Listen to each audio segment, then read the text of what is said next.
Your financial future was being shaped long before you earned your first paycheck. That sentence makes people uncomfortable because it challenges something they desperately want to believe. That money is mostly about numbers. Work harder, earn more, save more, invest more. Problem solved.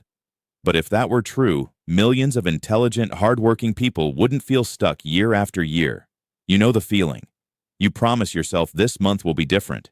You'll be more disciplined, more focused, more responsible. Then life happens. Unexpected expenses show up. Stress creeps in. A few emotional decisions slip through. And somehow, you end up standing in the same place again, wondering why progress feels so temporary. Here's the contradiction nobody wants to face. Two people can learn the exact same financial advice and get completely different results. One builds wealth, the other builds frustration. Same information, different outcome. Why? Because money doesn't just respond to what you know. It responds to who you are when nobody is watching. And hidden inside that truth is a question that could explain almost every financial struggle you've ever experienced. What if your bank account is revealing something deeper than your income? What if it's revealing your identity? Not the identity you talk about, the identity you actually live. And until you understand that difference, you may keep fighting the wrong battle. Most people spend years trying to fix their finances without ever realizing they're trying to solve a psychological problem with mathematical tools. That's like trying to fix a leaking roof by repainting the walls. The symptoms change. The cause remains. The surprising part is that your mindset isn't controlling your financial future in the way motivational speakers often describe. This isn't about positive thinking. It's not about repeating affirmations in front of a mirror. It's something much more powerful and much harder to notice. Every day, your brain is quietly answering a question. What kind of person am I? The answer influences almost everything. How much risk you take, how much responsibility you avoid, how much success feels normal, how much success feels uncomfortable, and yes, how much money you keep. Consider someone named Ryan. Nothing special, just an ordinary guy with an ordinary job. Every year he sets financial goals. Every year he starts strong. And every year something strange happens. The moment he begins making real progress, he sabotages it. Maybe he spends impulsively. Maybe he stops tracking expenses. Maybe he convinces himself he deserves a reward. The details change. The pattern doesn't. At first glance, it looks like a money problem. But it isn't. It's an identity problem. Because deep down, Ryan doesn't see himself as someone who builds wealth. He sees himself as someone who struggles financially. That identity has been reinforced for years through family conversations, past failures, personal stories, repeated experiences, and the mind protects identity with incredible force, even when the identity is hurting you. That's the part most people never understand. Your brain would rather be consistent than successful. Read that again. Your brain would rather protect a familiar identity than create an unfamiliar future, even if that future is objectively better, which explains why change feels so difficult. You're not just changing habits, you're challenging who you've become. And that's where things get interesting, because once you start seeing financial behavior through the lens of identity, patterns begin appearing everywhere. The person who constantly says they're bad with money usually finds evidence to prove it. The person who believes opportunities never work out somehow keeps noticing reasons to quit. The person who sees wealthy people as greedy often feels guilty pursuing financial success themselves. None of this happens consciously. That's what makes it dangerous.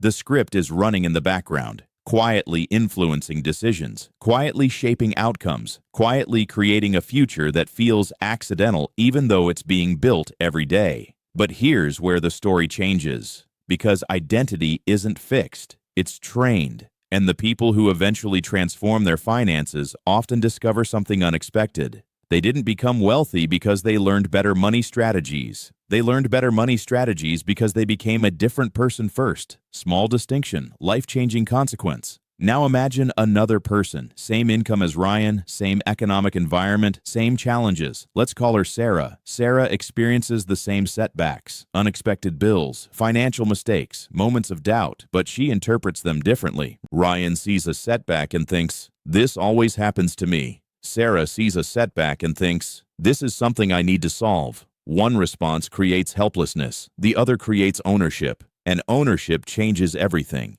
Because the moment you believe you're responsible for improving your situation, your brain starts searching for solutions instead of excuses. The external problem stays the same. The internal response completely changes. That's why mindset is so powerful. Not because it magically changes reality, because it changes how you interact with reality. And the strange thing is that most financial advice skips this entirely. People are taught how to budget, how to invest, how to save, but almost nobody teaches them how to examine the identity driving those behaviors. It's like teaching someone how to drive faster without checking whether they're heading in the right direction. The techniques matter, the direction matters more. And here's an insight that might challenge everything you've assumed about financial success. Your future is not being built by your biggest decisions. It's being built by the decisions that feel too small to matter. Because those tiny choices reveal identity. Every purchase, every excuse, every delay, every promise you make to yourself and break. Each one casts a vote for the person you're becoming, which raises a question most people never ask. If your financial future is being shaped by the identity you reinforce every day, what happens when you deliberately start reinforcing a different one? The answer begins with a realization that feels almost too simple. You don't get the future you want. You get the future your identity can tolerate. Think about that for a moment. Most people imagine financial growth as a straight line. Learn more, earn more, save more, grow more. But real life doesn't work that way.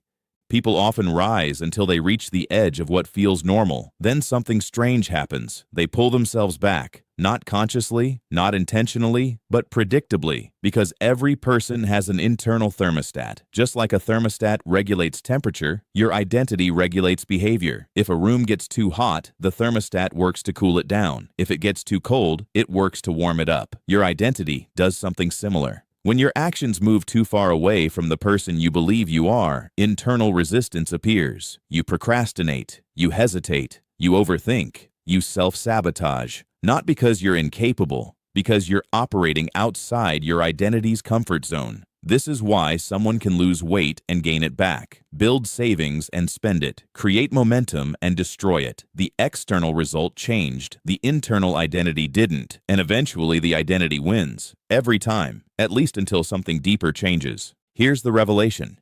Your financial future is not controlled by what you want. It's controlled by what you repeatedly prove to yourself. That's the difference. Wanting is emotional. Proof is transformational. You can tell yourself you're disciplined. But if your daily actions tell a different story, your brain trusts the actions. You can tell yourself you're building wealth. But if every decision reinforces short-term thinking, your brain trusts the decisions. Identity is built through evidence, not intention. And that's actually good news, because evidence can be created, one decision at a time. This is where many people make a critical mistake. They try to transform their identity through giant changes, a massive budget, an extreme savings goal, a complete financial overhaul. It feels exciting for a while.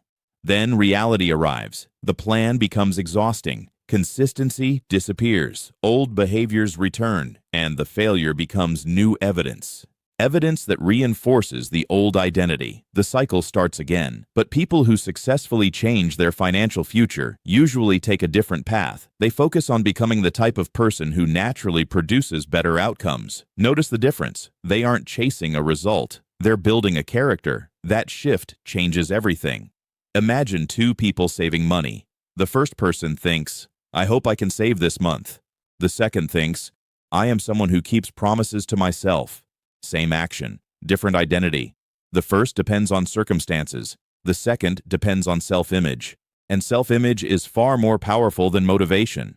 Because motivation fades. Identity persists. That's why the most important financial habit isn't investing. It isn't budgeting. It isn't earning more. It's learning to trust yourself. That may sound unrelated to money. It's not. Every financial goal requires trust. Trust that you'll follow through.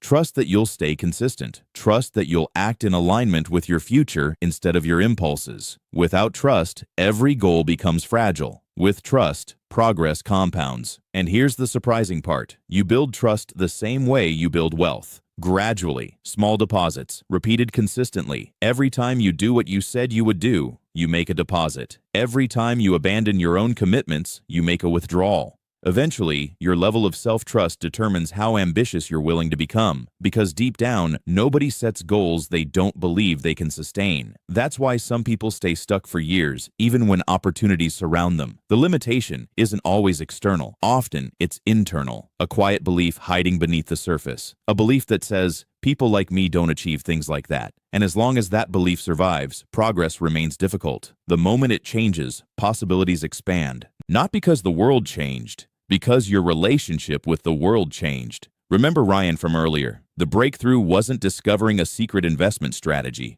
The breakthrough happened when he stopped asking, why does this always happen to me? And started asking, what would the person I want to become do next? One question keeps you trapped in the past. The other pulls you toward the future. And that's the real power of mindset. Not positive thinking, not blind optimism, not pretending problems don't exist. Mindset is the lens through which you interpret reality, and your interpretation influences your actions. Your actions influence your habits. Your habits influence your identity. Your identity influences your future. The chain is always running, whether you notice it or not, which brings us back to the uncomfortable truth from the beginning. Your financial future was being shaped long before your first paycheck. Because money amplifies identity, it doesn't create it. Someone with strong financial habits becomes stronger when money arrives. Someone with destructive habits often magnifies those habits when money arrives. That's why income alone rarely solves deeper problems. The patterns come with you, unless you change them. And maybe that's the insight nobody expects. Financial success is rarely about becoming someone new. It's about becoming someone more intentional. Someone who notices the stories they're telling themselves, someone who challenges old assumptions, someone who stops treating identity as a fixed reality and starts treating it as a daily choice. Because every day you're casting votes, not just for your financial future, for the person who will create that future. And one day you'll wake up surrounded by the results of those votes. The question is simple. Will they be accidental results or intentional ones? Because the moment you change the identity behind your money, you change the direction of your future. And when the direction changes, everything else eventually follows. If this made you see money differently, stay with us. The next breakthrough in your finances may not come from learning a new strategy. It may come from discovering a new version of yourself.